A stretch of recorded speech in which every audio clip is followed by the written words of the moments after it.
We are streaming, live stream. Looks like we are ready to go, and we are here. We are live. It is Jack Murphy. This is the Jack Murphy Live testing arena, and we have a special guest that we're going to bring in. Here we go. 1, 2, 3. My main man on the scene, Adam Townsend. How's it going, Adam? It's going really, really good. It's going excellent. So I'm going to give you my video experience just so you can do your test. Yeah. My video experience is I see myself on two windows. Okay. I see myself on like a home window, which existed before, right? Okay. And I see myself on a secondary window with much worse graphics. Now the graphics are improving a tiny bit.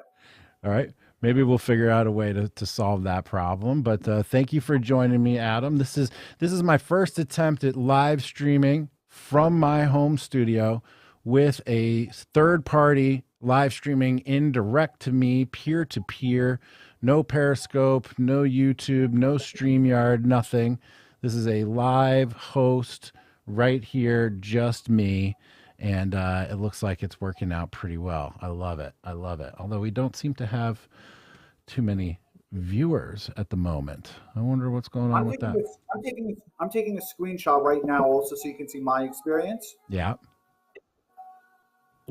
Okay, I just sent it to you via DM. Okay, perfect. We're doing all this testing, guys. Testing. While I check that out, let's watch this one more time. On this show, we're driven by curiosity. We want to chart a path forward. Best people, best conversations. We're on a journey and it's just getting started. Boom, there we go. And we're back and we're live. And my name is Jack. And look at this. I've got a little title card coming across the screen. We'll have one of those for Adam.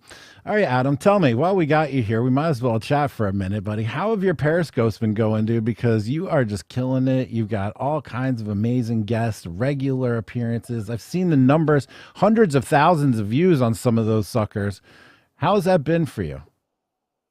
It's been awesome. I'm going to really miss Periscope when it's gone. So it's leaving next week. And in between now and next week, I want to get a lot of other Periscopes done. So, I think I'm going to do another one with Darren. And then I'm going to do another one with Paul Gottfried. I've been bugging you, but I have a feeling it's not going to happen. Adam, it's nothing personal. It's just the timing. You want to do yours at night, and I got tough schedule with the kids at night. Completely understood. So I sent you a DM with what it looks like the user experience on my side, just so you know. Yeah. So you'll get a sense of it. And I want to tell you, I told you in advance, right? And I just showed you on Twitter also. I told you in advance that I'm going to stroke you a little bit because that YouTube conversation that you had yesterday, for you, YouTube is more your thing rather than Periscope. So for you, Periscope is just a kind of a convenience type of thing. I know that, but it was an amazing chat. Thank you. It was. Oh, you know what? See that window? The user experience on my side is that small window. Look at your DM. You'll see it. Yeah. That small window that was on my upper left-hand corner is movable. Got it. So I'm gonna see. And I can go full screen also. So now I'm full screen. So I'll show you what that looks like also. Cool. I'll send that to you. Yeah, I'll send it to you now. But I will say that Periscope you did yesterday, that interview with Cernovich, I hate to say it's your best ever because that sounds almost like a curse, right? Doesn't that sound like a curse? But it was your best ever. What can I tell you? Thank you very much. It was so good. You guys, look, I love reading. You guys had and one of the things that I don't like about a lot of other people's broadcasts or about other people who comment on social and political type of issues is they don't give any citations of the books that they read, right? Even if they don't read, I don't care. But if they do read, like I'm going to bring up Michael Tracy, not as a criticism of him, but a stylistic kind of a thing. I have no idea what he reads. So I feel like there's a superficial. I feel like though my relationship to him is very superficial, like it's a veneer. Mm. Um, Even in the YouTubes that I've seen, he gives no indication of what he's reading. Yesterday, you guys were like a library, man. It was awesome. It was. And the amount of knowledge that you had, and I think of knowledge, when a person's reading, I think of knowledge like a Jim Shaughnessy type of thing. It's not, knowledge is not just about reading, it's about information and retention. You're gone. I don't see you at all. Now I went to zero in on just you. Yeah. Okay, so knowledge is not reading. Knowledge is not your best friend talking to you and saying, look, this and this and this, because nobody pays attention to that stuff. Knowledge is information and retention. If you don't have both, it's why I'm always rereading Thucydides, why I'm always rereading Machiavelli, and I'll tell you from what you guys were talking about yesterday, you guys have reread those sources and taken notes on it. It wasn't a kind of this superficial type of comprehension, it wasn't a reading comprehension test. You know what I mean? Yeah. So I it was appreciate awesome. that. I really appreciate that. Having Mike on was something that, obviously, since we've been friends for a long time, it was kind of always out there. When would I ask Mike to come on the show? And I waited a few years because I wanted to present an environment in which we were coming together sort of as equals in some ways, rather than me asking him for like a favor, and then having like a legit conversation in an established channel, with a history and such. And the topics that Mike and I were covering are things that were like right, just dear to our hearts, like things that we think about, talk about, and are working on every single day of our lives. So it's like it all just kind of flowed right out. It was really good, and I'm really bummed that the audio was messed up at the beginning. But I actually went back and did a reread. I got a transcript of my own sections.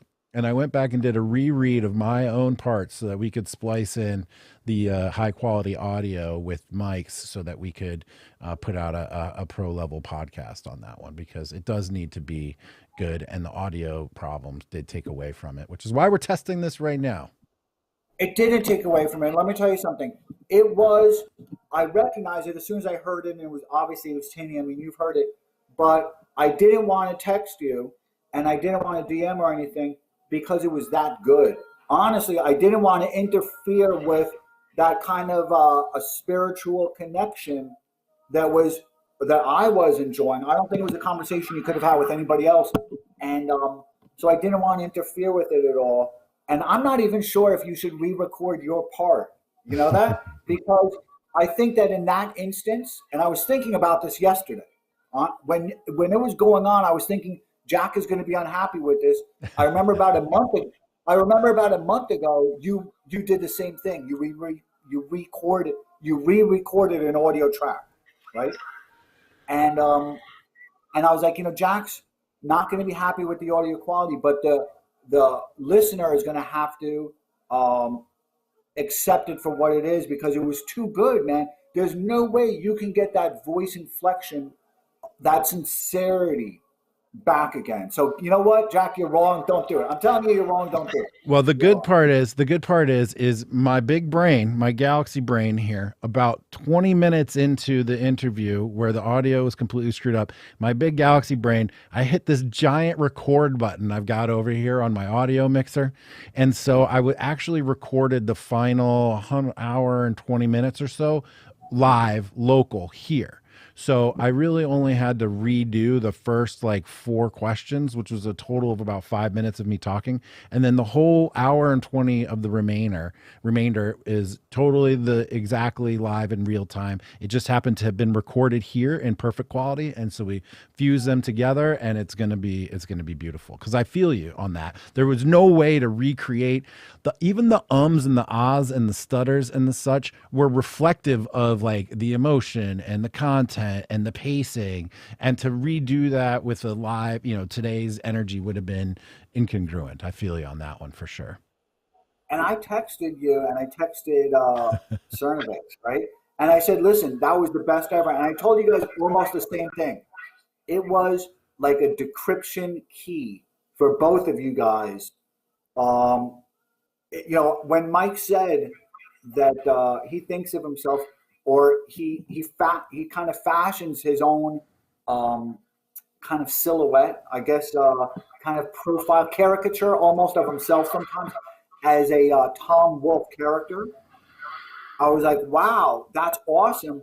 And he said, because I've lived such an interesting life that I kind of want to enjoy it also as my take on it was he's lived such an interesting life that he doesn't want to just live it from the inside out. He wants to kind of be a spectator to his own life. I thought that was really interesting. Interesting, right? It comes to a certain point where once you get an alignment in your life with your values and your mission, your goals, your day-to-day action, your family's in alignment, your community's in alignment, everything lines up with your values. It does make it in a way like living on a different plane. It does sort of feel like you're outside of the normal existence, and you're just operating in a different environment, and it is surreal. Sometimes I have so much gratitude. Like Adam, I am just like basically bubbling up with gratitude every single day, just pouring out of my eyes and my everything, because I do feel in that very same way. Just sort of, I'm luckily and gratefully, and through years and years of hard work and dedication, have put myself in a situation where like the normal rules don't actually apply. And that is an interesting thing to observe from the outside, from the inside to experience. It's a blessing. Nice. And I'll tell you something else. I was thinking about. Do you want to say hello to Nancy? Yeah. Hello, Nancy. Hi. Hi, Nancy. How are you? How are you? I'm Nice doing to good. see you. Good to see you again. Look how good he looks on this thing. He's got a whole setup. I like the background. Thank you very much. One of our guys in the liminal order designed that for us, as well as the background and the new graphic package as well. Appreciate it. Beautiful. Yeah, it looks really good. Do you want to show Nancy your starting package now? Yeah, let's show it, guys. Here we go. We're going to go one more time, and I'm still learning how to do all this. That's why we're practicing. Here we go. In this show, we're driven by curiosity. We want to chart a path forward. Best people, best conversations. We're on a journey and it's just getting started. Nice. Not too bad. Yeah, I like it. Not too bad. We're aiming for first class pro level here, and we're going to just keep going. We've got great guests. We got great content. It's a lot of fun. New package, new design. Adam, come a long way from just using my laptop camera and a bad mic. I'll tell you what else I got from you yesterday. Particularly, is that had your circumstances not been what they were, your life would have sucked almost, because you were even talking about kind of the blandness of it, right? In its prior kind of iteration. And now, industrious hunger makes a person industrious, right?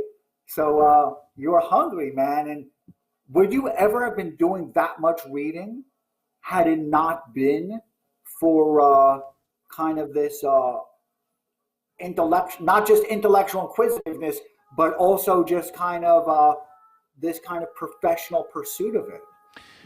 Definitely not. But I had always done a lot of reading, always had a big library, and always wanted it to be a part of my life. And I had a dream that I wanted. The joke was always I wanted to get paid to think, and now I'm basically getting paid to think and learn, and I don't have to have a brand of like I'm an expert in this field or I'm an expert in that field. The only thing I have to do is follow my curiosity, and truly just living like a blessed life in that I read a book, I love it, and I just get to dial up the author and ask them for a 2-hour private session where I get to grill them and dig deep into their thought process and the whole context and get a huge explainer from them. How lucky is that? That's like just a beautiful gift. It's a gift. It is, and it's funny because we DM'd or text, I don't know, but Periscopes are so much easier than what you do because I don't really require any homework.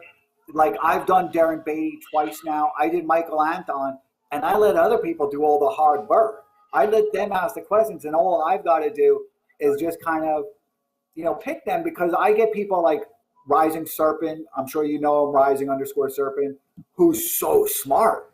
I mean, really smart. They ask the best questions. I get people like Janon Glasgow ask great questions, as kind of viewers, and they know. Or do you know Election Wizard? Do you know I've seen the Wizard name. underscore? Yeah. They're super smart. They have a legal background. I know that about them, and they know the type of questions that need to be asked to keep it going. While as your style has to be very linear. Like my style can be, the guests are getting hit by a million directions, and they have all the opportunities to mess up. Yours is very Charlie Rose. It's very Jan Yakolev, where it's got to be very linear. It's got to have a beginning, a middle, and an end. I just turn it on. There's no middle, and then we just shut it down when they beg to get off. Please, Adam. It's been 6 hours. Can I please? I know. But I mean, it's like. I've got to tell you something. Yeah. I've got to tell you, I never, and I was thinking about this yesterday because I reached out to Mike and I was like, listen, let's promote your rock thing a little bit. Let's get some viewers there. And I was so blown away by the discussion you guys had yesterday. I was like, I could never do this. There's really no reason for me to even have a chat with Mike Cernovich. I do what you did yesterday. I don't have the personal relationship with him. I don't have that trust and intimacy. And I don't have kind of like that, I don't know how to describe it. There was something that I don't do that you definitely do that just came across. I could never do that. That was an amazing conversation. Amazing. I appreciate your flattery. And, when you say linear, it's interesting because I oftentimes, well, first of all, I put in about 10 to 20 hours of prep for everybody. And in Mike's case, I have 10 years of prep for that one.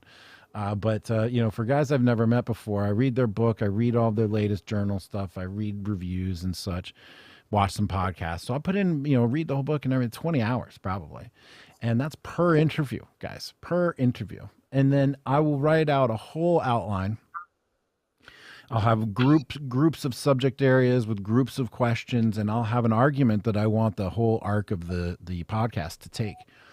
But then what always happens every single time, I ask one question and we just start going. And it's like, then I just riff and like the whole script goes out the window and we ask questions. And every once in a while, I'll glance back down at the old notes, even though I'm writing new notes the whole time, and maybe snag a question from before. But usually I have 10 hours worth of conversation planned and questions, and the 2 hours goes by so quickly, and there's 50 things we didn't get to.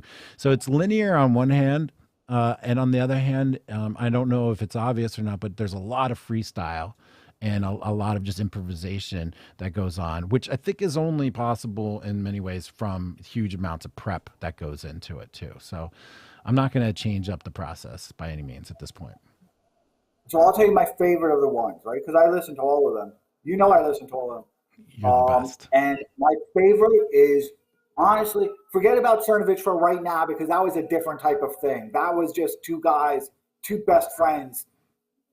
I mean, that, was a special type of experience. So my favorites was Dugan, right? You know why? Because he is kind of like almost an enemy, but he was willing to kind of be a friend in that environment. I thought that was amazing. Yeah. You know what I'm saying? Do you know what I mean by that? Dude, believe me, I felt like in doing the interview that I was stepping into a stage that I had never been on. Alexander Dugan, hugely influential, freaking KGB, like the whole thing, like his whole life, he's in Moscow, like that's the guy. And the fact that we were able to engage in a way that was respectful and felt like equals was astonishing to me. I was so nervous for that one. And I'll tell you, I had a lot of people call me for prep on that. I had for authors, other experts, government officials, people contact me. They found out we were interviewing Dugan. They wanted to give me their take on him and ask me to ask certain questions and such. I disregarded many of the comments that they had given me, but there were a couple questions that I did like, so I did ask them. But there was a lot of work that went into that interview to be prepared enough to have a cogent conversation with someone who's geopolitically significant.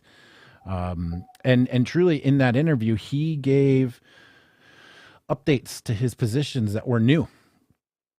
It was the first time that he had acknowledged, to my awareness, that he had acknowledged that there was a spirituality in the interior of the United States that matched with his vision of traditionalism for his Eurasian project.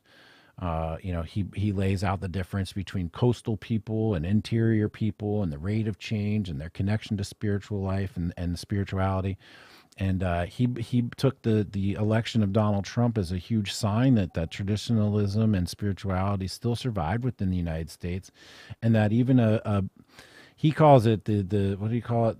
Not postmodern, but like extended modernity. I can't remember what the phrase was, but it was basically our new modernity is even worse than the original modernity that he was railing against, and he saw an antidote to it in the MAGA movement and in the interior of the United States, which I truly believe as well. And so, but it was just a fascinating moment to be a part of, where he's updating his position to the world.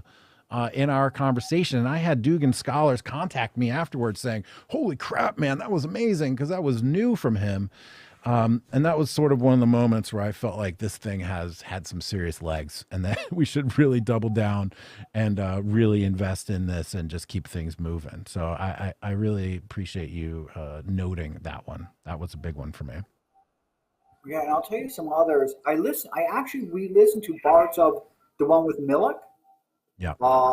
He was awesome. I thought that was a really, really, really good one, because it did feel very free flowing.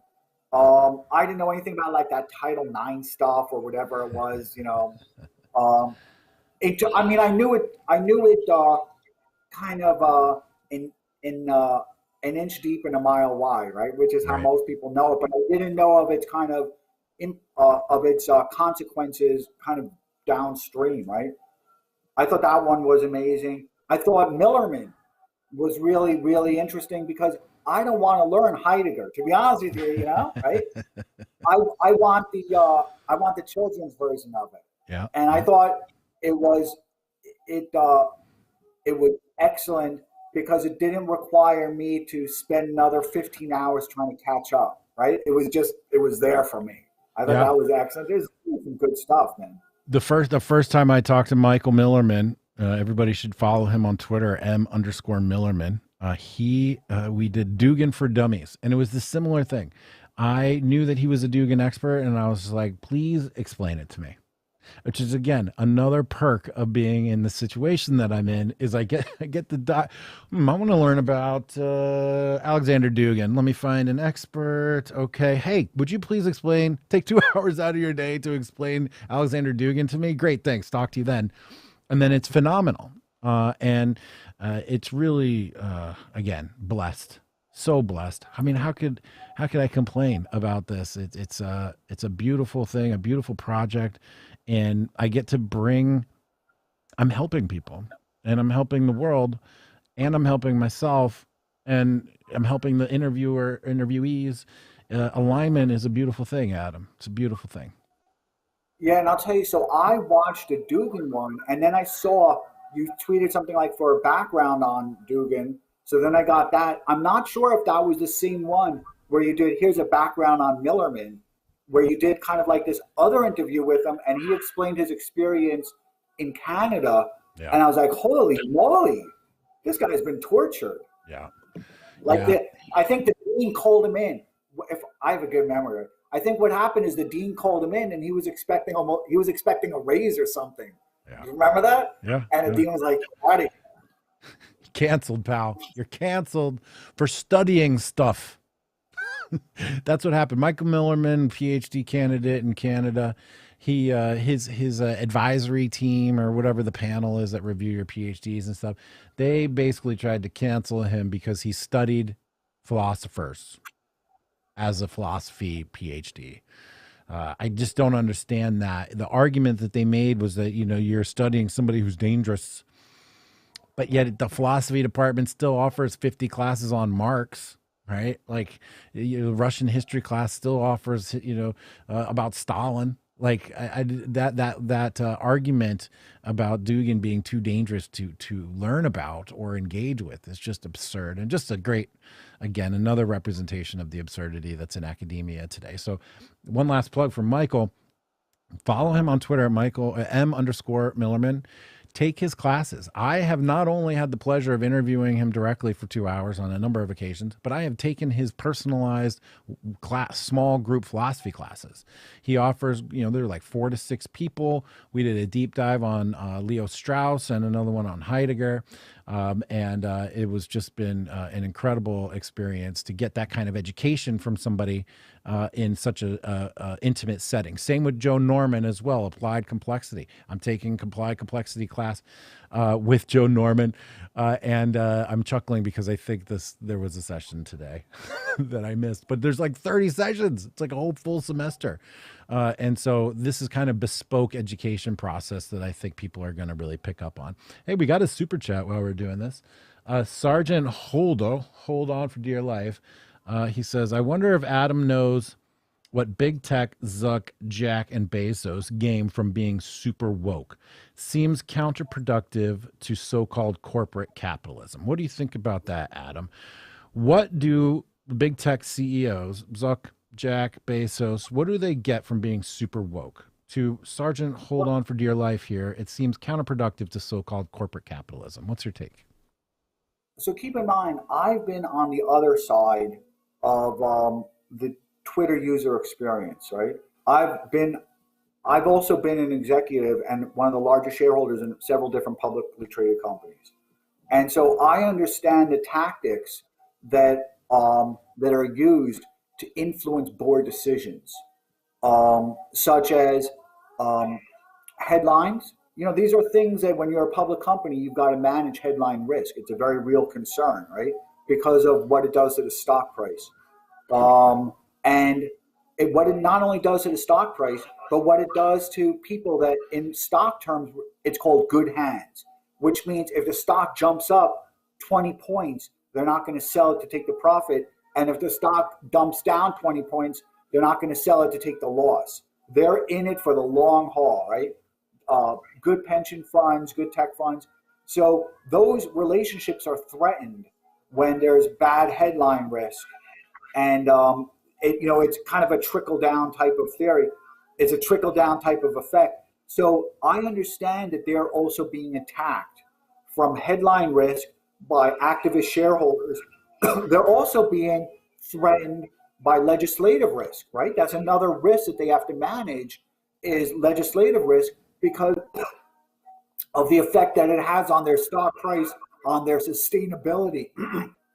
So that's something that they also have to manage. That's another tactic that's used almost as a terroristic shareholder activist action. And they've got fiduciary obligations. So they have to extract as much value from the company for their shareholders as is possible, or else they have real legal risk, legal and financial risk. And so they've got to manage that as well. So there's a lot of risk, and there's other risks as well, but those are the most kind of visible to me that are happening to them. I'm a big fan of Zuckerberg. I met Zuckerberg and Jack, right? I met Jack before they went public because I have a family office, and they were asking me to buy stock in the aftermarket because that's how these things go, right? So they do what's called a dog and pony show. And they offered me a couple of thousand shares to my family office and to our syndicate. And in exchange, we're going to buy some stock in the aftermarket, whatever the amount was. But I was so unimpressed with Jack that Jack's take was that we don't understand the people that were in the room were Goldman All-Star analysts and their own family offices. And there was probably around $15 billion in the room, right? And and he was nasty to everybody. Some really smart people. Now, so I waited for the stock. I waited about 3 years for the stock to have vulnerability, and then I shorted it down from $40 to $12 because that's what we do in my world. That's retribution. It's retributive. It's retributive justice. Now I'll give you my experience with Mark Zuckerberg. One of the great. He is a modern day Alexander the Great in many ways.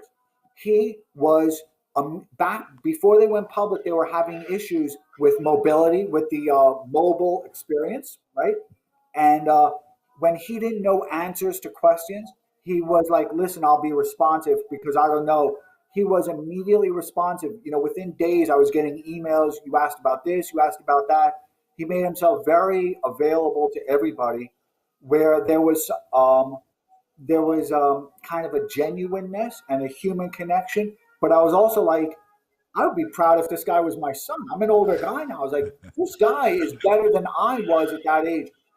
So I look at Mark as kind of being a victim of circumstances. He's got 100,000 plus employees he's got to keep employed, and those 100,000 employees have their dependents that are relying on their family members to provide that good living to them. So he's got to be sensitive to those economic shocks that headline risk and legislative risk would offer. While as I look at Jack as having a vindictiveness. I don't think it's entirely authentic, his wokeness, but I do see that he's imposed a lot of cruelty to it in a way that Facebook hasn't. Facebook is much quicker, I think, to take people. There's content out. I think it's one of the more inflexible platforms, as is YouTube. But so Twitter is more tolerant. Mike Cernovich has talked about that, so I rely on his commentary on it. But I think that there's a cruelty to Twitter in that they don't want to have any type of emotional encounter with the Twitter users. So they automate everything, and they enjoy that bureaucratic buffer. Boy, you have been in some interesting rooms at some interesting times, my friend. People on the inside from Silicon Valley tell me that Jack Dorsey is based off of the character Big Head on Silicon Valley. I don't know if you have seen that show, but this is basically a guy that just fails everywhere he goes, but somehow manages to fail into being the CEO of publicly traded companies and things like that. I don't know what the accuracy is on that about Jack. I do know when it comes to censorship and such on Twitter, I feel like if you play the game the right way, you can survive. And I also feel like you can say everything that you want to say, and still play the game. Michael Anton is a great person to ask about esoteric writing. Same with Michael Millerman, about how philosophers have always written in a way to protect themselves, because philosophy is politically dangerous. And so they had to find a way to express their political views in a way that only the people who they wanted to really understand it would understand it. And I think that there's some element of that going on Twitter. People will call things what do they call things? Dog whistles? I don't know. Point is that you can write in such a way that doesn't flag the censors and doesn't get you in trouble, but still pushes the same message across.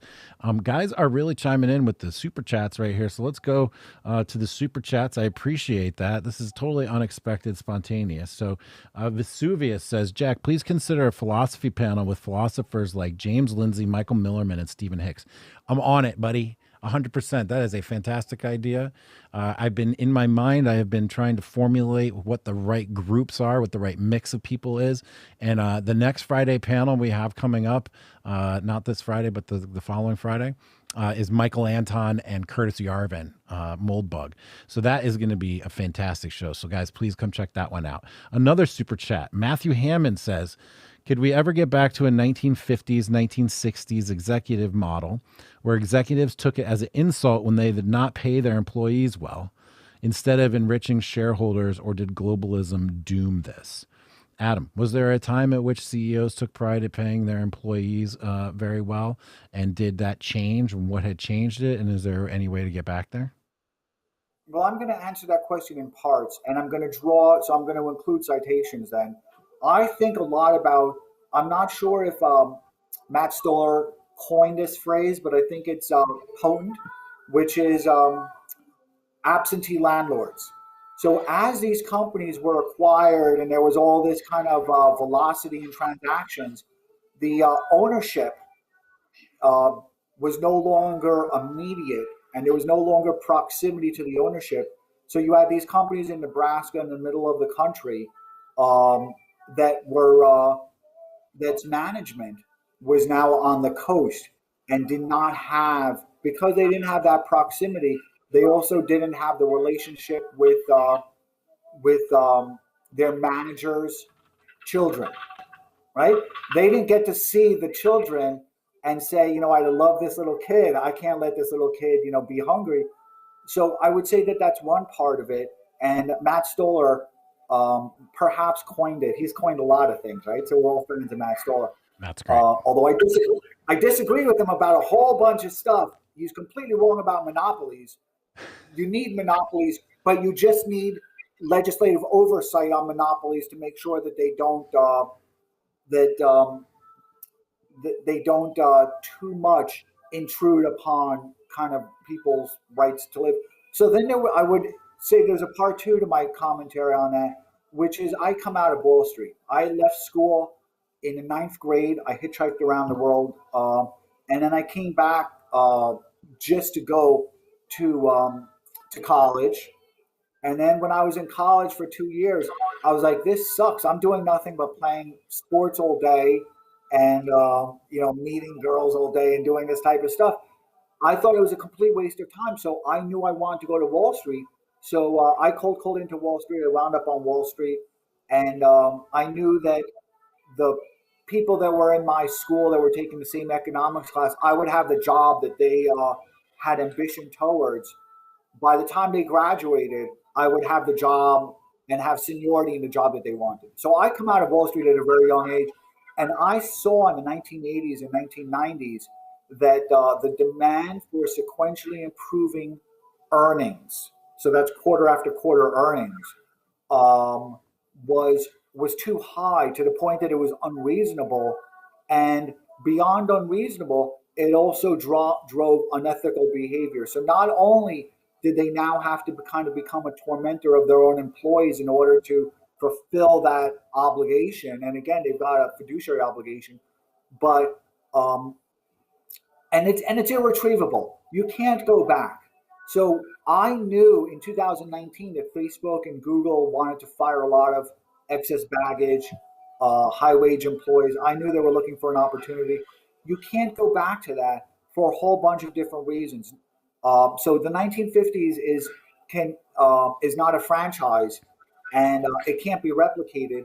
And one because of that demand for improving earnings, it's changed kind of the organizational chart and the corporate chart and the productivity of these things and the demands for productivity per employee. But not only that, you now have things like Obamacare, and what Obamacare did is it opened up the spigot for companies to now dump their retirees, their baggage, and make it a shareholder burden. So they took it from one column to another column, and it now became a shareholder burden. So you had a lot of large companies that just were dumping all their retirees in the first wave, and in the second wave, they were drastically decreasing the quality of their employees' plans. They were offering what's called mini meds. So what you're losing is the tether that an employee used to have with their employer, and the tether that the employer used to have with the employee. Medical benefits was a big part of attracting and retaining employees. You no longer have that, so you now have this kind of ad hoc relationship between the employer and the employee and the employee and the employer. So Obamacare irretrievably changed that relationship, and a lot of that was driven by McDonald's and a lot of big employers. But when they saw the success of it, it was driven, downstream to smaller companies. So now smaller companies, even employers that are only 100 employees, which is kind of a small business, I suppose, um, have jumped the chasm. So before it was kind of the early adopters, the big tech companies, the big companies that were willing to kind of restructure culturally. Now it's the smaller companies that have jumped that chasm where they no longer have that relationship to their employees, and both sides have now accepted that there's an impermanence to that relationship. So it's impossible to go back to that, but we have lost. And I think the most recent rounds of Biden being profligate have really shown that there is no longer any type of a social contract between employers and the employees. There is no longer that kind of uh, moral do right that we've seen in the past. And there's no way to instill that within one generation, particularly as I've seen a lot of people on Twitter who have made a point of antagonizing their bosses. Somebody I like on Twitter, who I follow on Twitter, is very left. And he said, my friend has just written a book about how to get your boss fired. I hope everybody buys the book. So that boss now has, so think of that position of the boss. What they want to do now is they don't want to have that employee, that anonymous employee, as a W-2 employee. They want to reduce that person's collateral. So they want to make them a contractor or 1099 so that they can mitigate their exposure and the damage to their own career and their own employment. And now, so when you saw Joe Rogan, right? When you saw the Spotify employees, protesting, Joe Rogan, and I think it was amplified by Spotify itself, to be honest with you. What that now said to Spotify is we need to create a buffer. These employees can do too much headline risk to us, so we now need to fire them and build up a 1099 relationship with them. And you're seeing this progressively with companies like Huffington Post that have gone from a W-2 to a unionized W-2. And they're like, listen, we don't need we don't need a third party collective bargaining relationship with them. We're just going to fire them all. And when we need their content, we're just going to take it on demand. So that can never go back. But I think that one of the things that I liked about Trump is that in his kind of reach out to Ford, he was reminding them of the social contract and kind of a fairness that honestly, one of my old clients was the CEO of Ford, great guy, and I still think about him. He passed on, and we used to talk about this all the time. They love their employees because they understand the value of those employees. But when you've got Trump calling them up, I know what he's saying to them. He's saying, listen, those employees have a real value to you, and they have a headline value to you also. When you have Biden not calling them up, it's a signal, an environmental cue that you don't you don't need to preserve any type of the perception of headline value to those employees. You can just let them go because there's not going to be that consequence. So I think that within a generation or two of a good presidency, you can rebuild that, but it needs somebody who's going to be both an evangelist for the employee and an advocate for the employee, which you don't have now. Even within unions, you don't have that advocacy for the employee relationship anymore. And the UAW loss of jobs to Mexico is just evidence of that. It's disgusting. It's a moral corruption. Adam, I love talking to you, man, because you always bring a different perspective that I'm not entirely accustomed to. And bringing up the breakdown in the social contract between corporations and employees is fascinating. Look, to assign partially blame to Obamacare and the severing of caretaking benefit packages from corporations. That's a very interesting angle that I'm not sure a lot of people have addressed. All right, we've got a ton of questions actually. I'm going to hit this one more time for fun, and we're going to come back and take another question. On this show, we're driven by curiosity. We want to chart a path forward. Best people, best conversations. We're on a journey and it's just getting started. Beautiful, beautiful. All right, here's another question from James Baglini Jr. How do you avoid nepotism or entitlement when you are, quote, too close to your employees? Where do you set up reasonable boundaries to promote innovation? I don't know if nepotism is particularly a bad thing. I think it's bad when you have it within the Trump administration because you can't rely on that counsel, on that guidance. In other words, when you're the CEO of a company, you've got to be able to listen to your organization, to the top of your organizational chart, but you've also got to have that determination to synthesize what they're taking in, and most of it's garbage, right? So when you have an Ivanka there or Jared, it means that you don't have that ability to throw out the bad advice. And bad advice, as we've seen with Trump and Amanda Milius has commented on it, Michael Anton's commented on it, Darren. So I can only speak of their experiences. But when you have that closeness within the Trump administration, it means that he didn't have that ability to throw out bad advice, right? And bad advice is the cause of much human misery. Now, within a corporate environment, there's nothing wrong with a little bit of nepotism because typically they fail. So they're going to bring a kid on, they're going to move them up the ranks, they're going to start as a delivery person or whatever it is. But typically they don't have their parents' hunger, their parents' ambition, the parents' industriousness, and they're happy kind of being a high-paid middle manager. So you just leave them there. They don't cause much damage. And when you're the head of a company, you're very worried about who's going to replace you. And it's good to be able to rule out your own kids, right? So you're very concerned about a succession plan and who you trust and who you don't. And just the fact that you can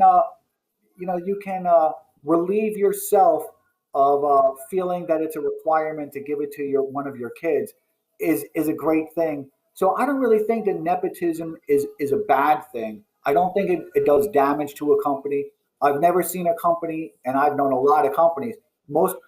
People might know my relationship with TriNet. It's one of the largest POs it's the largest PO in the country, professional employer. People should look it up because it's very interesting. And Insperity, I was the largest investor, one of the largest investors in both, helped found in both, and even Workday. So I've known a lot of small and medium to large size companies, as well as being an investor in many of them. And I've never seen it bring a company down. What brings companies down is usually bad acquisitions that they use sometimes for smoke and mirror earnings. And so there's a lot of tricks to it. So those companies will die of indigestion. So they're not really dying from a failure of innovation. If a company has a failure to innovate, they can just do a dividend. So if you can't get a good return on your within the company's money, if you can't get a good return, what they will do is they'll just offer a dividend or buy back stock. So we saw a lot of rhetoric about companies buying back stock, and everybody was wrong because it was a way for a company to improve shareholder value. If there's no good yield you can get on innovation, then you want to return that to investors. So I don't think that nepotism, from my experience, which is pretty considerate, is a bad thing. And in fact, we've seen it with Ford work out pretty well because they had that kind of intimacy both with the employees, which they really did. Unfortunately, that was corrupted by bad policy. I don't think it's a bad thing. Was that responsive to the question? I think there was a part 2 to that question. That was very responsive. And now that I've got your attention for a minute, I have a personal question. In the liminal order, we are trying to solve technology problems and cultural problems. We're trying to solve communication issues. We're trying to create a 100% secure offline, can't be shut down technology for communication and for networking. We're actually well on our way. We have hardware in development. We have got software in development.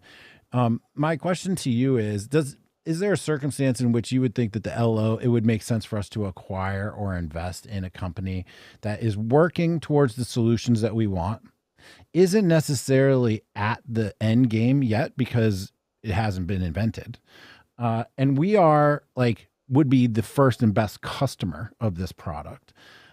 It seems to me that if I want to be the first customer of this product that isn't yet finished, it would make sense for me to invest in that company or to buy it or to somehow give them resources to help them solve my problem. And then together we can benefit on the upside. Is that a normal thing to do? Am I crazy? What are your thoughts on that? You're not crazy, but it's a horrible thing to do. I mean, it's in terms of strategy that's required to grow a company and to scale a company. Just looking at it kind of from your own allocation of resources, emotional resources, time that you devote to the company, that your employees will devote to the company, or to those consultants will devote to the company. It's a very poor allocation of time. So what you're referring to then, to begin with, what the situation you're trying to resolve is the resiliency, right? You don't want to be deplatformed. And if you are deplatformed, you don't even want to have a backup plan. You would not be talking about a backup plan. You would be talking about almost a change of business models, that would be required. So it's not that you're just looking to restore comments that you've had on YouTube or on Twitter or within a liminal order, and the relationships that you've had within a liminal order, which is incredible. I know the liminal order pretty well, man. It's pretty. Yes, you do. I was surprised at the quality. Do you know that? I was actually surprised. I thought it was going to be a bunch of guys talking about getting laid, and I'm like, dude, these people are amazing. They're so smart. They're all looking to achieve. Did you know that? They're all looking to achieve in business. Yes. I was just so impressed, man. I was really impressed. Thank you. I'm continually impressed myself. I still think about that guy who had the Bitcoin consultancy business. He's raking in dough right now. Thinking about him, not the person who works for LinkedIn and kind of how they're trying to keep a little. I think about this type of stuff. The person who just started a new company, I didn't like their pitch. Remember, I didn't like that cold pitch. That's I think right. about these things. But so what you're looking at, number one, is let's clearly identify the problem that you're trying to resolve, right? Because the tools that are off the shelf right now are cheap, as well as they're almost fail-safe in terms of that they work. Okay, so you want to resolve resiliency. If I'm deplatformed here, I can not only restore what was, but I can make alterations and improvements like a good suit to the business model, right? So there's not going to be that gap in liminal order revenue, right? You're not going to have like your earnings are going to be smooth, right? You're not going to have earnings collapse, which creates a tremendous amount of problems. What you're saying is you not only want to have resiliency, but you want to devote time to improving earnings, which means membership, subscriptions, participation, all the things that it is, right? And you want to be able to reliably forecast revenues going forward, right? You can say, if I scale, then this is going to happen, and I can forecast and project this type of revenue, even going forward a year or two, right? Mm-hmm. So when you have that type of visibility into earnings, you don't want to have that type of vulnerabilities and that type of volatility, where if you get deplatformed, you have new problems and you can't forecast it, and you're dealing with a cloud, right? Because that's a gray cloud, and you can't really see outside of that cloud. And so really what you're trying to resolve are those two conditions. Now, what happens when you purchase a company? there's several reasons for purchasing a company for a small company like yourself. Number one is you're trying to acquire talent, and these are called aqua hires. So you're trying to acquire that talent in kind of an effortless way, and also so there's a lot of continuity. I like what these guys are doing. You know, they're a little bit dry on their funding. They themselves want to have some predictability into their own earnings, where they're no longer kind of an S corp, right, or a small LLC. Now they want to be able to say, "Look, honey, I just got married. I'm going to make $200,000 a year. This is what I get, and I get some equity in a company that I know is improving, right?" So I can. So for them, they have some assurance into their earnings looking forward. So that's called an aqua hire, right?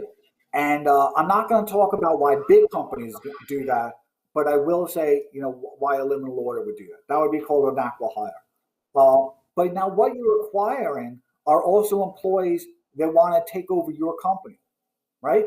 So in their minds, you've got to look at their own treachery, and you've got to anticipate, are these people a cultural fit? Or are they looking to be welcomed into the gates of Rome and then sack it, right? So that takes a tremendous amount of interrogation and cultural fit. And it's one of the biggest problems that even large companies have is the acqui-hire or the companies that they're acquired have their fantasies of being let in, and then once they've been given the keys to the city, they sack it. An acqui-hire has that potential, and one of the biggest killers of a young company are bad partners, right? Because now you've got all these ideas of what you want liminal order to be, right? And you're super smart, and you've got I have all the confidence in you. You're going to succeed. But now you've got opportunity failure that are beyond your control. A, you've got their treachery. B, you've got to take everything that's in your head, right? Every single thing that you lose sleep about. And I know you have a beautiful significant other, right? And now you're losing sleep, and your significant other says, is there anything I can do to help? And you're like, well, I can talk to them a little bit, but all this is in my head, right? And I can't share all of it because it's painful to take it out. But now when you've made these acqui-hires, you have that obligation. It's a real obligation to take what's in your head and transfer it to them so they can share in it. And that takes an enormous amount of emotional and intellectual effort. Yeah. You're having a birth in your head. Now, do you want to have that birth to somebody that you barely know because you just bought them out of a convenience? There was a convenience to making that acqui-hire.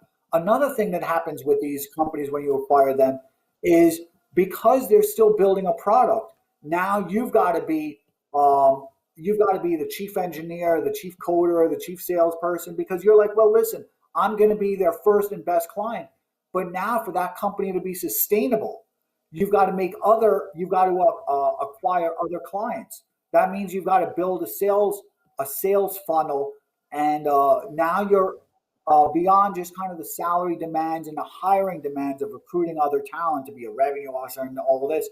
You're also introducing the technology that gives you a lot of opportunities for failure. It may not work. It may not work as you need it to, right? So with that, it's actually what I've said is actually a short story, right? It's a long story made short, as short as I could make it. The answer is absolutely not. Don't even think about it. It's wrong. I appreciate that. One of the beautiful things about the liminal order is that we've got so many guys in so many positions all around the world in every industry that we actually do have experienced, funded tech guys that have gone public. We have experienced tech guys that have started and built products with big name backers who have sold to Fortune 100 companies. So actually, they're already in the LO. So we're already culturally aligned, which is the beautiful part about the liminal order. You're wrong. You're wrong. You're wrong. You are culture aligned. Look, I've met those guys, right? You have a limited order is great. You know I'm impressed with it. Look, I was actually shocked. I was like, these people are super smart. They're asking amazing questions. The relationships between them were really good. I even remember that somebody had a difficulty that I know offline, had a difficulty in their own personal relationship. And they were like, the liminal order, not only do I have the professional personal relationship with them, they even sent me flowers. Do you know what I'm talking about? Yeah. I was like, this is awesome, man. This is like something real. But so I'm not saying that it's not a great organization. I'm saying that you're introducing new opportunities for failure. Yeah. And you're thinking that the relationship that you have with them now can be scaled to be something else. And I'm saying you're wrong, because a successful business is a tyranny.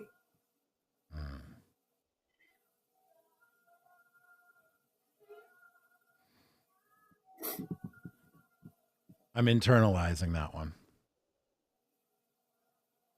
This phenomenon that you bring up about having to do a brain dump into new acquisitions, new hires, etc. It is current. I am currently at that being my limiting factor in growth. I had a plan. We achieved it to get to say 200 members. Then we had another plan to go from 0 to 200. Now we have another plan to go from 200 to 2,000, and we're well on our way to 2,000. And now I know I need another plan. And the next plan doesn't involve me doing more stuff, because I'm already at 150% bandwidth, right? The next plan involves me doing this thing that you're talking about. I have to dump with everything in my brain into somebody else so that they can run with that part of it and make it work. And I got to tell you, that's given me some trepidation. This is an inflection point, I think, that other people go through. And people have asked me, they're like, look, do you want to be king? Do you want to be rich? As if those things are two separate things. Then they also ask me if you're designing a lifestyle for yourself. Are you designing a movement for the world? Are you designing a machine to make money? Like, what are you trying to do actually? And these are all things that I really need to consider. The first and most important thing is to spread the values of masculinity, brotherhood, and sovereignty. But how do we go about doing that is another question. Our success has been, I always thought and knew that we'd be successful. The speed at which it has arrived, it surprised me. And the beautiful things that have come out of it, the businesses that have been built, the initiatives that have been started. We've got CRT task forces headed up by guys who are fire chief, police captains, school board members all around the country. We've incubated new businesses from a single chat message all the way through alpha and beta and testing and revision and released out into the wild. And it's now a real product.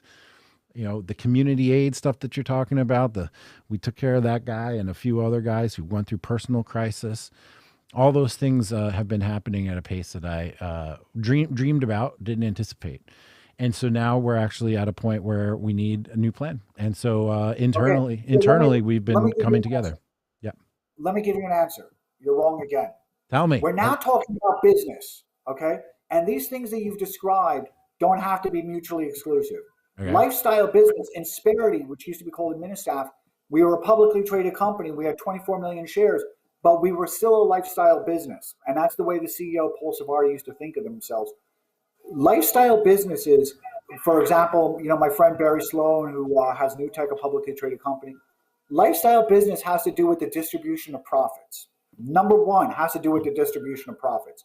Number two, it has to do with the business decisions and how much democracy is within that business. So this includes board membership and other type of things. So a lifestyle business gets to pick and choose who's on that board, and it also gets to pick and choose who's going to be included within the profit distribution, right? So it's not about being a small company or a large company. It's about those type of considerations.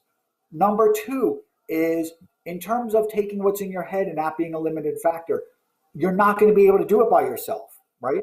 Because it's kind of like spirituality.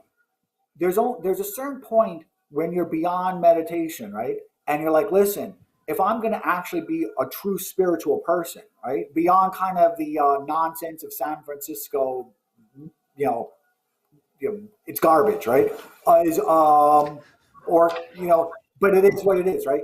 And like the yoga teachers, it's absolutely garbage, right? So when I say yoga teachers, I'm talking about those people that like do the stretches and then they tell you about their closeness with the deities, right? But nevertheless, if the people require mentorship, because what you're saying is you're like a doctor evaluating themselves. So once you see what you're taking out of your head and transferring, you think that you're just writing a book, but you're not writing a book. You're writing something that's not meant to be mass consumed. You're writing something, and you're not going to be your own consumer of the book. You need mentorship. It's impossible to do it without mentorship.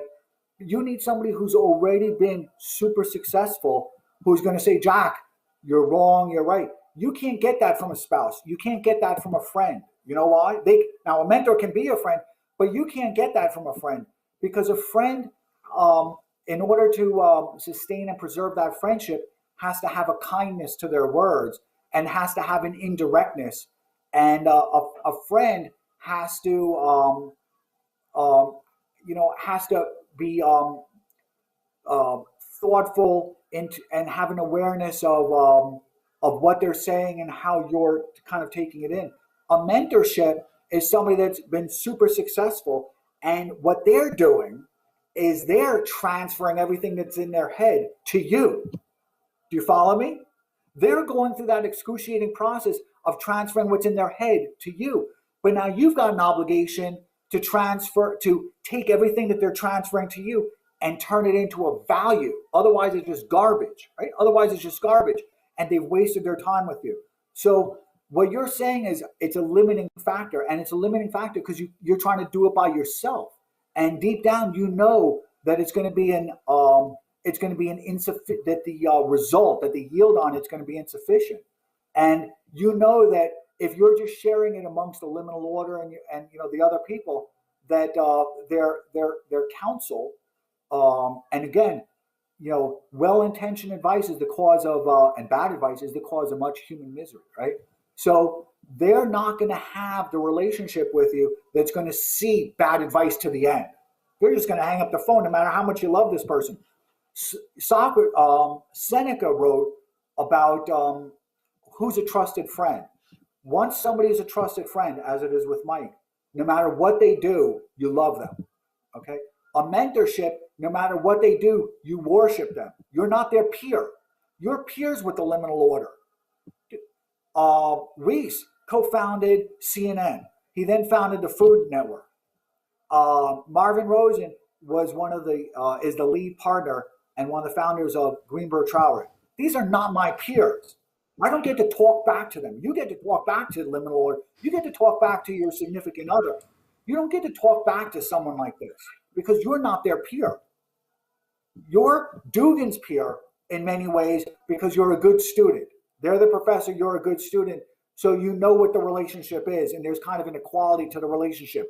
They're going to be a good professor, you're going to be a good student. There's an equality to it, right? There's an equity to that relationship. You're not Reese Schonfeld's peer.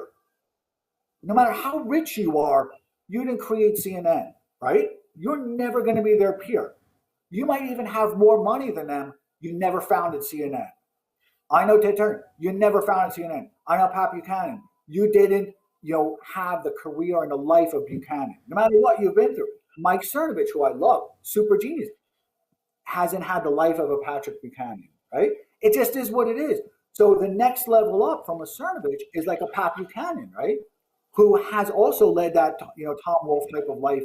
And I'm a big fan of Mike Cernovich. Not a criticism of Mike in any way, but we're just talking about when I learned a valuable lesson from Paul Savardi. I abused our relationship because he loved me and I loved him, and I made a big mistake because I thought of him as a peer. The second I thought of him as a peer, he turned me off, literally turned me off.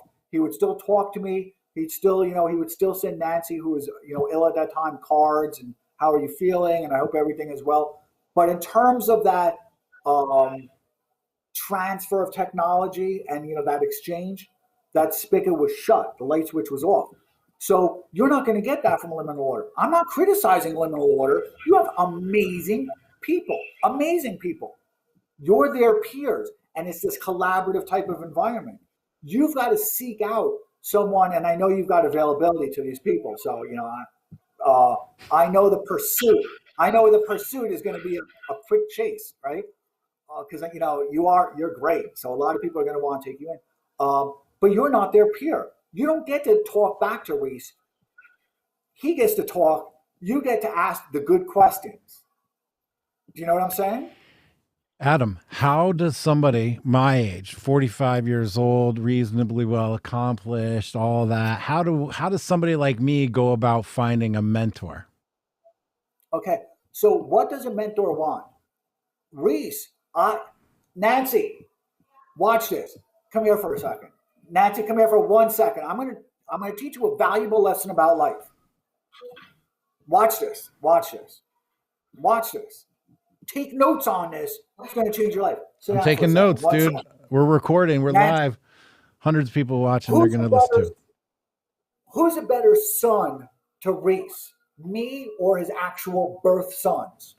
Oh, without a doubt, you. There's no comparison. When Reese was ill, who used to sit 5 feet away from him reading him books in his own advanced Alzheimer's? Yeah. Did his kids come over and do that? Never. Who's other than I don't what's the daughter's name that she loves? Juliet. Other than Juliet, who's a better daughter? You or don't take notes on this. I take that back. Cross this all out. Who's a better daughter? You or the other siblings? Besides Juliet. Juliet's the best. Yeah. Oh, I'm much closer to Pat than any of her other daughters. Okay. Would you say that your Pat's equal in life? Yeah. I'm talking about not talking about on a spiritual, personal. Oh. But hold on, I want to clarify. I'm not talking about on a spiritual, personal connection because they're best friends. I just want to make that clear. I'm talking about on a professional. Oh no. I mean, I never won Emmys for my documentaries. I didn't found the Food Network or Channel 12 News. So professionally, no. Yeah. When you go over to her house, do you see the Emmys that she's won? Yeah. Okay. Do we have any Emmys in the house? Unfortunately, no. Did you hire Emeril Lagasse and all of the other superstars that made Food Network what it is? No. Okay.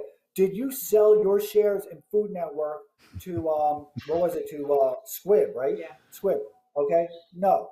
Okay. Did you know Ted Turner? Did you guys have dinner every single night as best friends? Did you know Burr Weinhardt? Nope. So are you, in terms of professionally and in terms of life's accomplishment, are you her peer? Are you her peer?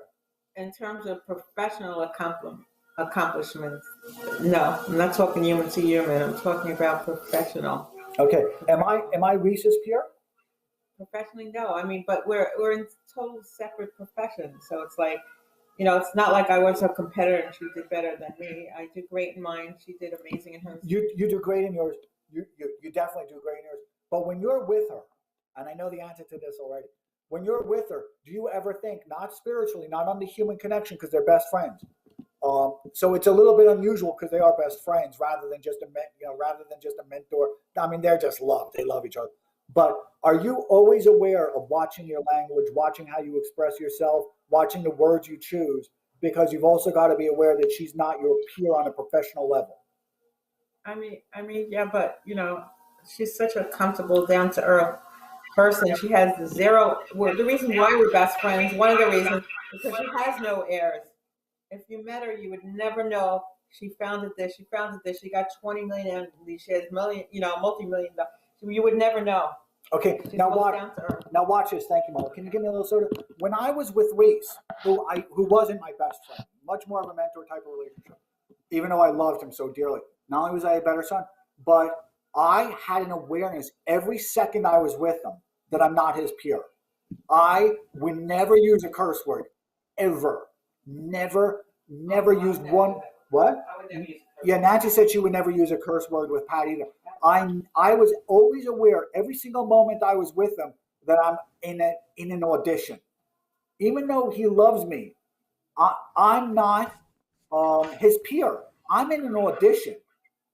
And you know what? So is he. And we understood that because there's got to be that type of, kind of professional trust. I'm in an audition when I'm with him. I was aware every single moment, watching my language, watching how I express myself, watching the thoughtfulness. Okay. If he wants a cup of coffee, I'm going to get him that cup of coffee. I'm going to get him a cup of coffee. Like when you think of the old days, like those Ronans and the people who used to, thinking of serving a master, like you're kind of serving a master. They want coffee, you get the coffee. They want pizza, you're the one who goes out and get the pizza. Unless they invite themselves to, these are not your peers. They want pizza, you go out and you get the pizza. You're the one who's washing their dishes when you're in the house, right? You're not their peer, you're their servant. You have that type of an obedience and obeisance to that person. You're not their peer. With liminal order and with my friends, I'm not gonna extend myself in that way. I'm not gonna have that awareness every moment that I'm having an audition. In fact, because I'm so close with them, I'm going to be liberal in a way in my own behavior that is entirely inappropriate to have with somebody else. Yesterday, during your conversation with Cernovich, you said one of the lessons you took from Cernovich was to always have an awareness that somebody is kind of recording everything you say to them and all the interactions. But you didn't use the word recording. I'm using a recording. Okay, you said it in a much more casual type of way that it wasn't a recording, where it was much more just kind of an observance of what you're saying. I think of myself in those type of encounters with Reese and other mentors I've had as somebody is recording everything I say. That's how seriously I took this. Awareness of everything I said to them, awareness of how well I listened to them. I'm talking a lot right now. You're my peer, right? We're both kind of, there might be a little bit of a difference in some ways, but nevertheless, we're kind of a human peer where we can, if we were just DMing and we were sitting, we would have a beer. You could use some curse words. We could talk about stuff in a way that's a little bit looser. When you're with somebody who's not your peer, you have an awareness every single second. I'm having an audition. If I speak like this, you have to have an awareness that they will flip that switch. And a peer will never flip that switch. A peer is going to love you no matter what you do. I'm not talking about a peer. So your second part of that was, as a 45-year-old person, it's not an issue of age. I didn't know Reese. I think I met Reese when I was like 42 or 43 or something. I met Reese later. Maybe it was 45. I don't know. Maybe 42, I think. It's not an issue of age. It's an issue of you become kind of that surrogate child, surrogate right-hand man, surrogate student of them. So it's not an issue of age. It's an issue of they also want to know when shit goes wrong. When Reese has to know when he's got Alzheimer's in an advanced stage, that I'm going to come over and read a book to him, right, about his own life story. So the pursuit is not necessarily a long pursuit, but it's a pursuit that has an appreciation of what you want from them and what you're offering in exchange. What does the mentee have to offer the mentor? Well, like I said, with Reese, the mentor knows that they're transferring. You know how you said it's kind of a limiting constraint that you've had is taking what's in your head now and transferring it, because it's excruciating, right? It's excruciating. It's emotionally painful. Am I right? Yes. Am I right? Yes. It's emotionally painful. Yes. And you've got to tap places in your mind that actually hurt. Okay. So when you say, what does a mentee have to offer a mentor? That's what they're offering, that transfer is going to have a yield to it. The yield. You know what that means? Yes. So when somebody talked about nepotism, can I tell you why that didn't matter? Because for most CEOs of real companies, their kid's a little twerp idiot. They love them, everything is fine, but they can only transfer 80% of that because the other 20% is a waste. They get no yield on it. And it's real. This has been my situation. So when I say you become a surrogate kid, it's and a surrogate servant, and you're taking in all that information like a sponge. You're not challenging them. You're taking it in like a sponge, and they're getting a yield on it. And you're letting them know, thank you so much for that. It worked out perfectly. What you said was right. Okay? You're letting them know that they were getting a yield on it. They don't get that yield from their spoiled kid who grew up in a $5 million mansion. They don't get that yield. You're industrious. You're an industrious person. You're like, listen, I really want to succeed. This is what's constraining me right now. You build up that relationship. You take them out for dinner. If they have a significant other or a spouse, you go out with their spouse because spouses and significant others have to hit it off because there's that type of intimacy. Pat and Nancy became that close because I made sure they became that close. Do you understand what I'm saying? I made sure of it. I made sure that they were sitting next to the table with each other. I made sure that when Reese and I were talking business and they didn't want to talk business, they were having their own chat about personal woman type of stuff. Not criticism of woman stuff, but I'm saying it's the stuff that they would emotionally connect to. Yes. Right? So I made sure. So when you're sitting with, a person that you desire to be a mentor, your significant other, and I've seen the tweets that you've had with her, and I've seen like where you guys were all building like that picnic table. So I know that she's a very good-hearted, generous person. You've got to make sure that she understands that she's got to build up that relationship with the spouse, because if you don't get them, and your kids have to understand that, listen, you got to play nicely because all of these things come together. It's that deep. So what does a mentee offer? A mentee offers something that a son can't. A son can't take in that last 20%. They can take in the 80%. They can't, and the mentor knows that. This 60, 70, 80-year-old guy knows that. That doesn't mean they don't love their kid, but they know that that last 20% my kid can't take. They're at capacity, and they don't have that industriousness. So what you're offering is somebody that they're going to get a yield on. Now, when you were speaking with Cernovich yesterday, it was a brilliant interview. I'm telling you, brilliant. By any measure, brilliant. You guys were talking about how he spent time with you and you really appreciated it, right? Remember that? You said, listen, he took me aside. Well, when he took you aside, I'm a big fan of Cernovich. That guy is so smart. I mean, just emotionally, just so smart. Great father, great person. And that interview showed it, right? This guy is, and it was the best interview he's ever done. So and I know you appreciate it because you're a loving person. Do you know how much effort he had to put in his mind to give you that? In his mind, he's thinking, is this guy Jack going to take what I'm giving and just throw it out the window? He's thinking to himself, Cernovich is a really smart guy. In fact, I know that he measures people by A, B, C, and D, right? And he measures people by the quality of the time and the quality of the interaction. I know he does. We've discussed it.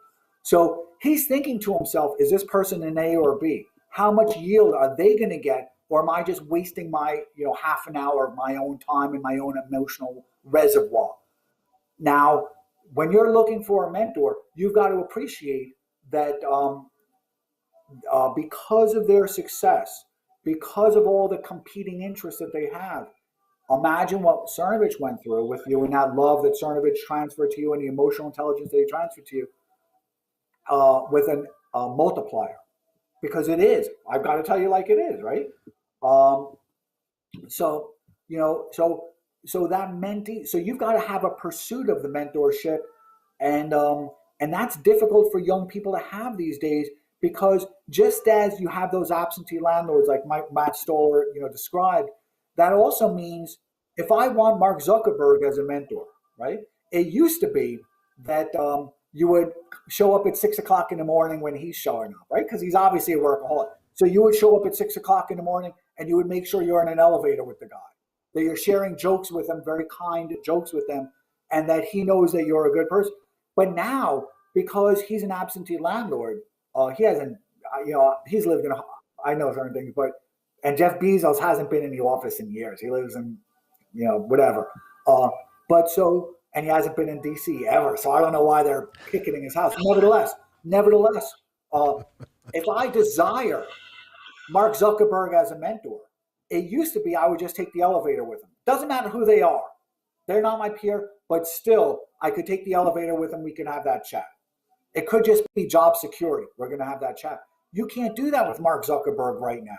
So one of the ways, so in your active pursuit, it means that you might have to give money to a charity to find them at an event that they're hosting, right? So if it costs $1,000, you've got to think about it as an investment. You've got to think about that yield on that $1,000. If it's $500, I can't speak for somebody's discretionary money, but you've got to think that there's a yield on that, because a lot of my professional relationships, which have done phenomenally well, I spent a lot of money on, I thought of the yield. I'm like, listen, I'm going to let Nancy be the nice person. Nancy's going to, make friends with everybody and be that sweetheart person who's got good airs. I'm going to be that guy who's thinking about a yield, and I'm not going to waste 1 second of effort on a person where there's not going to be a return on my yield. I'll let Nancy do the sweet stuff. I'm trying to get something else out of this. So if I was in pursuit of a mentor, I would look not for somebody who's in your industry, because then they're always going to be thinking about themselves as a little bit of competition, right? Or kind of trying to draw an equivalency between what they went through and now. And there's probably little equivalency that can be drawn both in the language and in the business model. And they can think of themselves a little bit of competition, that they're trying to recreate themselves, which you're not trying to do. But so I would actually go to the places where I can find those mentors, right? And that might mean that I'm spending money to go to a charity event, right? Which is very big in New York City. Or to go, why did I get involved in politics? I didn't get involved in politics, particularly Democratic politics, because I like any of these. Well, I like de Blasio. He's been a friend for 20 years. Eric Schneiderman is a friend of 20 years. These are, politics changes people, so I'm not going to talk about that. But when I would give money, Nancy and I maxed out, I think we gave $15,000 to de Blasio's campaign.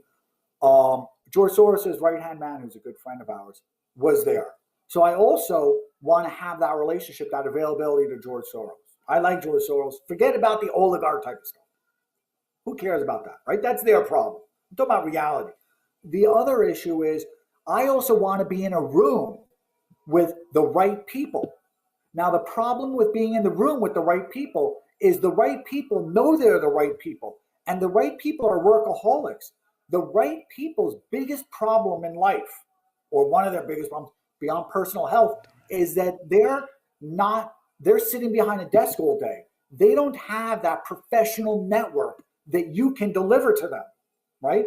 So let's say that professional, I know that Mike knows some big people, right? I mean, you know what I'm talking about, right? Mike knows some really big people, no joke type of people. So if you meet somebody, right, and you're like, listen, I'm in pursuit of this person, you let it be known that not only are they tapping into your immediate professional network, but you've got a peripheral network where you could say, hey, listen, Mike, need a favor from you, need to make this, but let me tell you who the other person is. The other person, because the people that Mike knows are not Mike's peers, right? We know that Mike had, Mike knows a lot of people, man. It's no joke, a lot of big people. So you say, Mike, listen, I need this help, but I need to make a connection. But let me tell you who the other person is. The other person is, and you let it, or not, you know what I'm saying? The other person is Reese Schonfeld. The other person is Marvin. The other person is Alan Patricoff.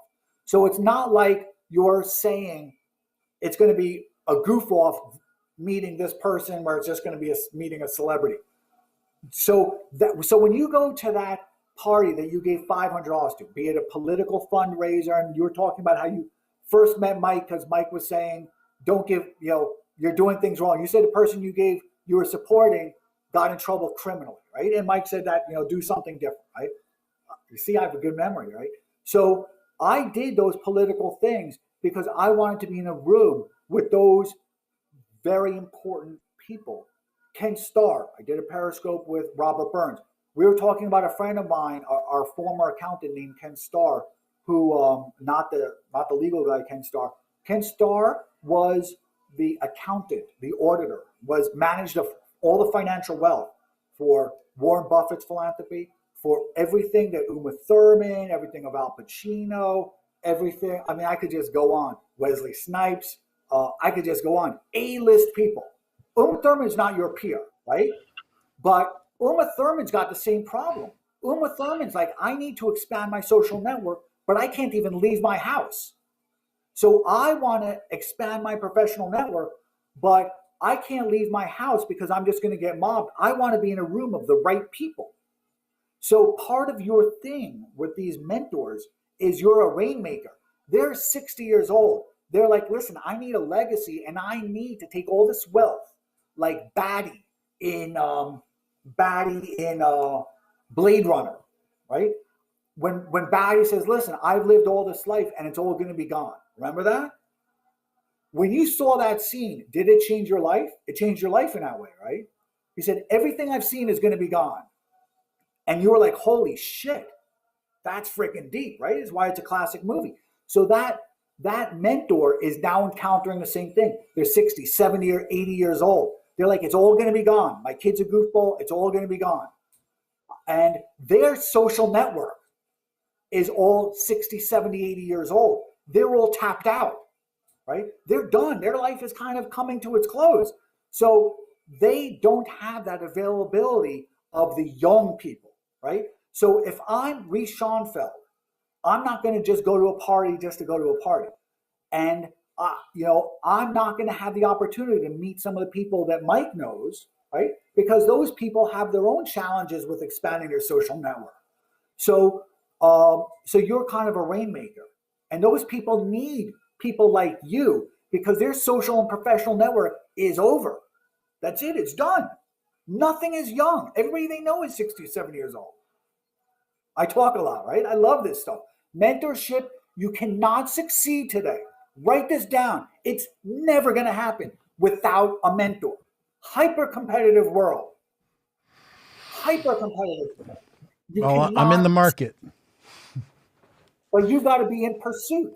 Yeah. Because they're in the market also. Yeah. But they have less availability than you do. So you've got to be in pursuit. But listen, where you are in life right now, not only do you need a mentor, but a mentor knows that you need them. And a mentor is going to see the value.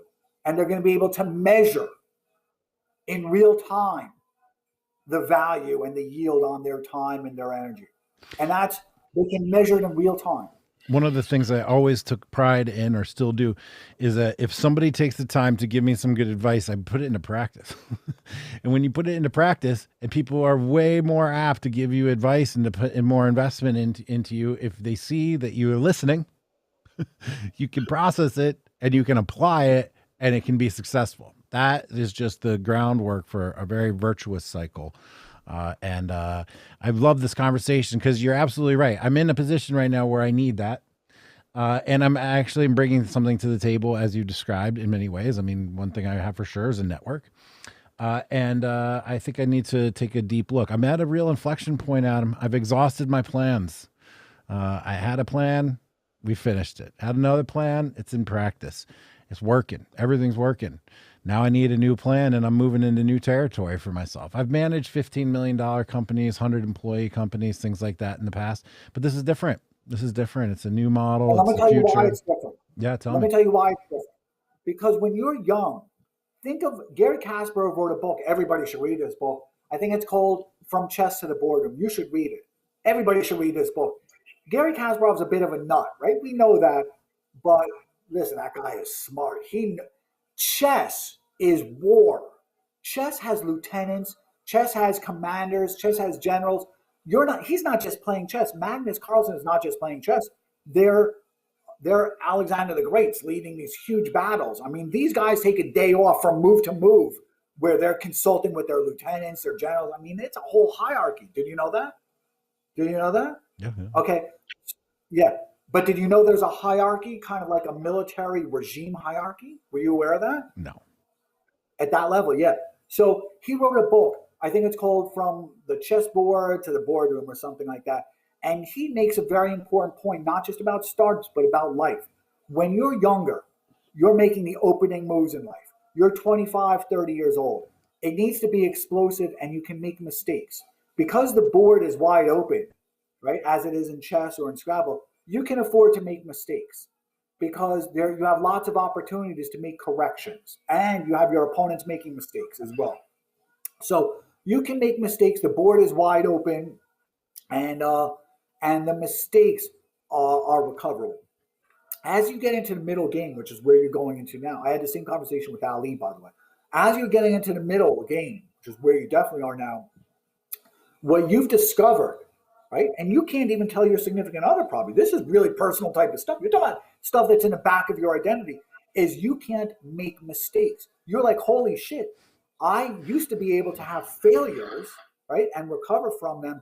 Now I feel like I'm in that chessboard, and if I move my knight wrong, if I move my rook wrong, that it's the downstream consequences for that is big, not optimal. It's not optimal. It's Yep. not the optimal play to win a game. So before in the beginning of the game, you can make a suboptimal play and still win a game. When you're in the middle of the game, which is where you are now, you're losing sleep. You're like, everything I do has to be the optimal play because I can lose this game. Right? Believe me, man, I have said these exact words that I had 2 other go rounds, mistakes, aggression, doesn't matter. I remember when I started my first business, I said to my wife at the time, I said, what's the worst thing that could happen? We lose everything and have to start over? Funny enough, that wasn't nearly the worst thing that happened, even though that did happen. That wasn't nearly the worst thing that happened. But yeah, okay, so let's go back to your interview yesterday. I have a good memory. I love your interview. Listen, your interview is honestly, in terms of the human connection and the kind of the wisdom from it, one of the best I've ever heard. I'm not just saying that to stroke. I'm well beyond a part in life where I need to stroke. I remember when you saying that you were violent as a kid and you want to make sure that your kids don't have that's not generationally passed on. You know why you said that? And I remember you talking about it a little bit, but deep in your head, you're like, I don't want them to have to confront those same problems as I did. Am I right? Yes. You lost good friendships because of violence, right? Because that's what happens. You lose people's trust, and you're like, shit, if I had to go back, I'm appreciating as an older person now that I lost that kid on a playground in high school and college because for their own well-being, they had to keep their distance from me. And you're like, I don't want that to be my kid. I want his relationships to be better. I don't want him to get a job and think that he can act in this belligerent type of way and have those. So you were talking about that same way it is now. It's a tough spot. It makes you want to be very careful and very measured. Very measured. You're thinking my kid's at the start of his chess game, the very start. He's still putting the pieces on the board. I don't want him to do anything that's suboptimal. Yeah. My parents didn't teach me that. My parents made a lot of poor decisions from my youth. I had to make a lot of corrections. I keep a daily planner. I'm going to include this. I'm going to say I talk too much. I didn't listen enough. But I'm going to keep an awareness of it. Well, I appreciate it, Adam. We've been at this an hour and 45 minutes now, if you can believe that. We've had a number of people drop in comments. Adam from Ken Thoreau. Adam's advice about seeking out mentorship and respecting the mentor-student boundary significantly improved my learning experience. Priceless information. I agree. Thank you for reorienting my mind towards seeking out a mentor and realizing what I do have to offer in order to make that a bi-directional and fruitful relationship. And I do really appreciate the time you took here to be my guinea pig, which actually turned into an exceptionally high value conversation for everyone who's listening. So Adam, thank you very much. I have to go, but I really appreciate it. Please say hi to Nancy, and it was nice talking to her again. And Adam, we're going to talk real soon. And thank you very much for everything all along the way. I really appreciate it. I'm going to give you one more thing because I know you're trying to test. From my user experience, it doesn't say you're live. Got it. I will make sure I let people know that. And I appreciate you testing this out with me. We're going to go one more time to the opening, which is now the closing. And this will be it for Adam. Adam, say goodbye to everybody. So I'm sorry I talked so much, man. I thought it was going to be 5 minutes. I talked so much. I love it. Everybody else loved it. Thank you. So how do I hang up on this? Just hang tight. That red button? Hang tight. I'll disconnect you when it's time. Everybody, thank you very much. Thanks for testing. Check out our new video package, and we'll be back soon. Thanks, everybody. Jack Murphy. On this show, we're driven by curiosity. We want to chart a path forward. Best people, best conversations. We're on a journey, and it's just getting started.